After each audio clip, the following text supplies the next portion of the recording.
and today we're going to visit one of the most prominent institutions in our community, the Hudson Area Library. The building itself dates back to 1818 when it was used as an almshouse, a place for the poor and needy of the community.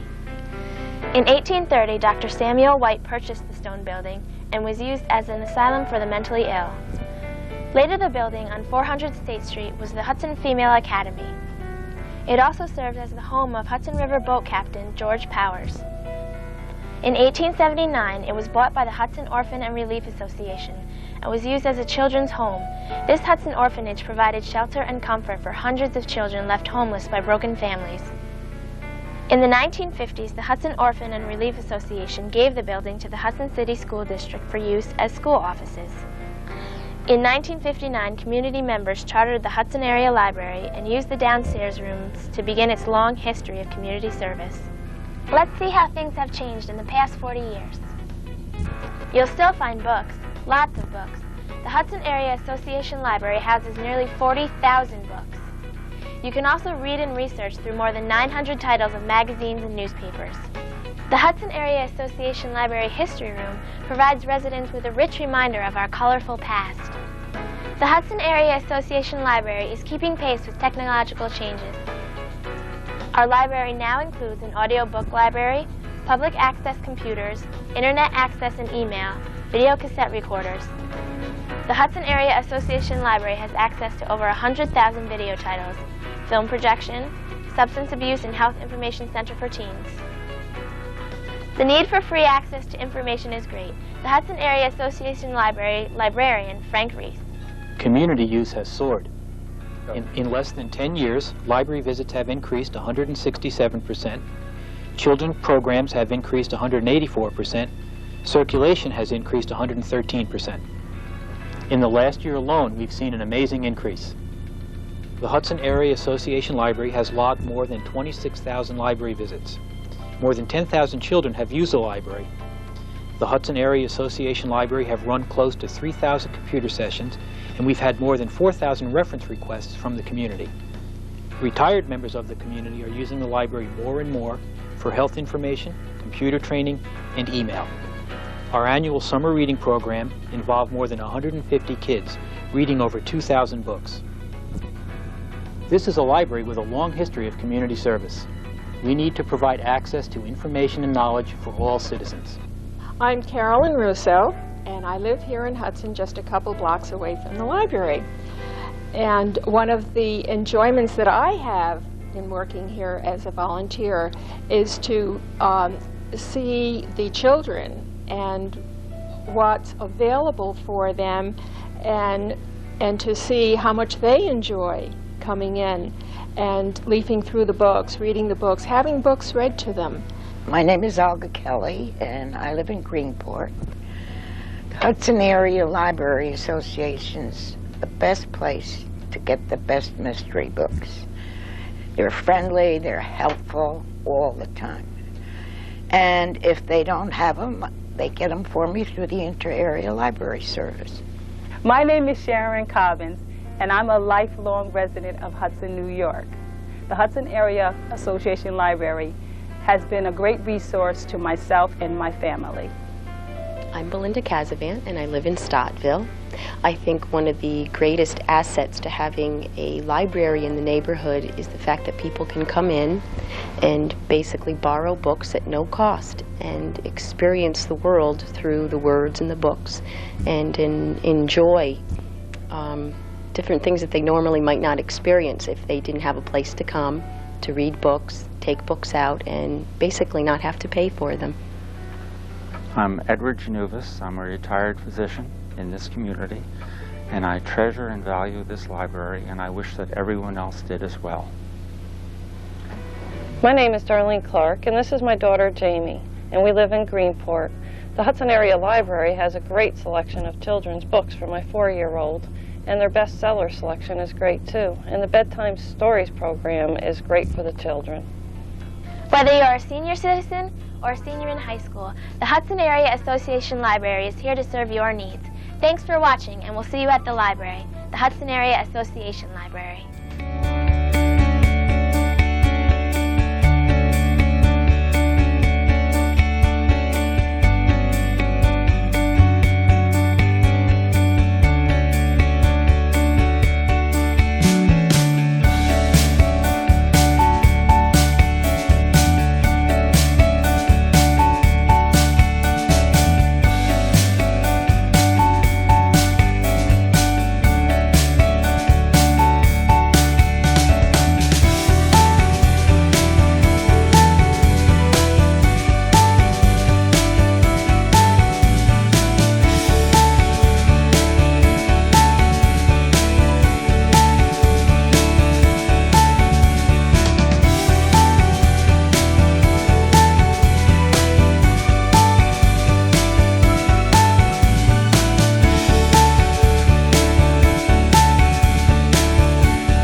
That's good.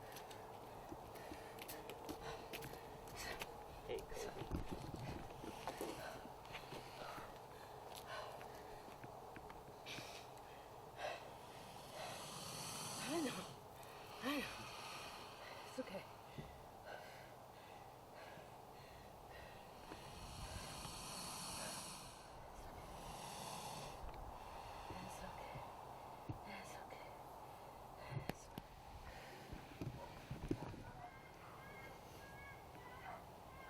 What's dangerous is his teeth, and they can whip pretty good with their tail.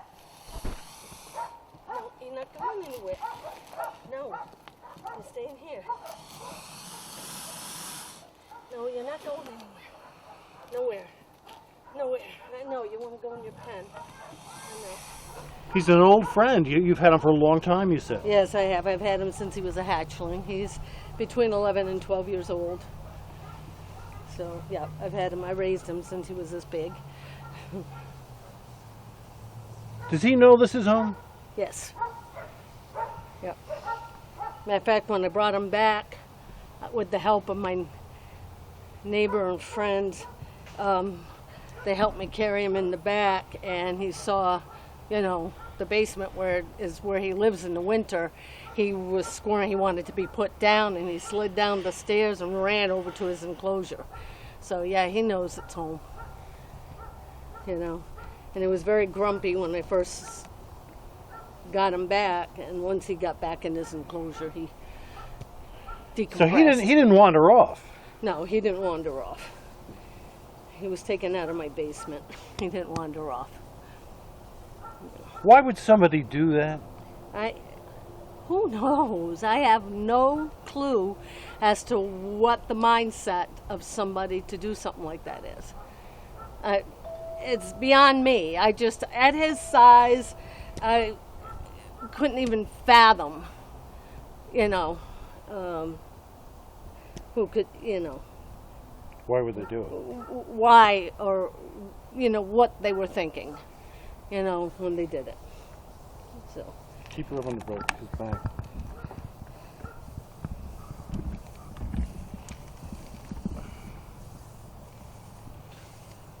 But he's a handful. What's he weigh? I don't know. I'm going to guess roughly around 100 pounds. You know, I don't know. I mean, I can lift him with... It's hard for me to handle him by myself. I have to have somebody, you know, to help carry him. Sure. I can go for short distances, but he's longer than I am tall, so it's kind of difficult. What's your mood now? Huh? What's your mood now that he's back? My mood now, just relieved and exhausted. You know, the whole thing was a very exhausting ordeal. And no, you're gonna have to help me carry him. He wants to go in there.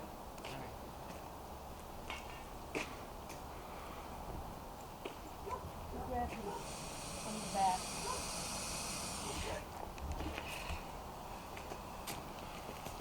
What do you want me to put him down? So this is your whole life? Yes, it is. I'm very passionate about reptiles. I love them, I always have, even as a little kid. So yeah, it is my whole life.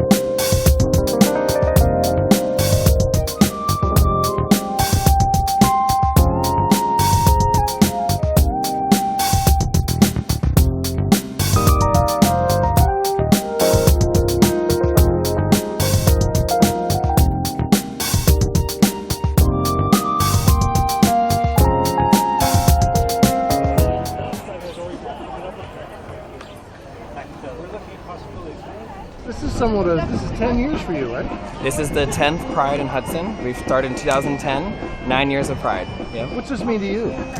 I mean, for me, it's been a long journey of growing acceptance here in Columbia County and across the region. As an organizer, it's such an exciting moment for me every year to do this work and give back to the community, but also to create this pride for kids like me. When I was looking at this parade when I was 17, just 10 years ago. What's it mean? It means that it helps tell people that the city of Hudson is an LGBT friendly place to live. That's what it means. And visit. For a town of 6,000 people to have a parade like this is an incredible accomplishment. I don't like it for that. Because I'm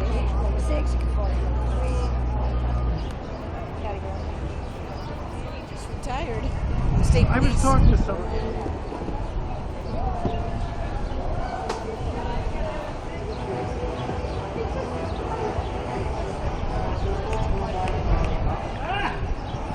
Have fun, guys. Thank you. Right across the Yeah, Back here, am I in front of you? In front of you? You won't be his way? Is she happy?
Oh my god. I love you, Harley. I love you, Olivia.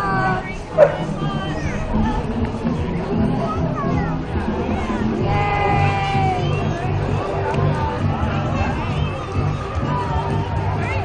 Bye, I love you. Love you. Nice. Bye.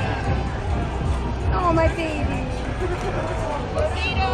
Gordito.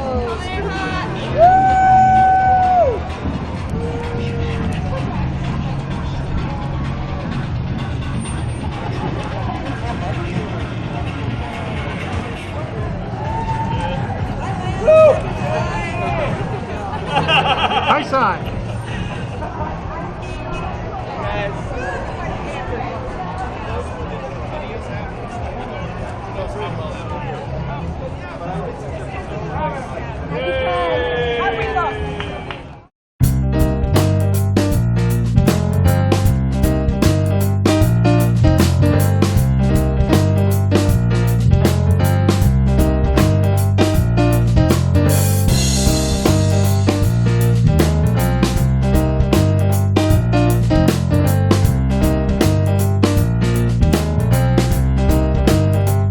Used to getting praise for his performance on the field, but recently the Columbia County native became the first recipient of the Hudson Success Poster. The new initiative was created to honor past students for their post-high school careers, hoping to inspire the next generation of Blue Hawks. The Board of Education couldn't have picked a better role model to kick off the program. So far, people are blown away. Some people love it.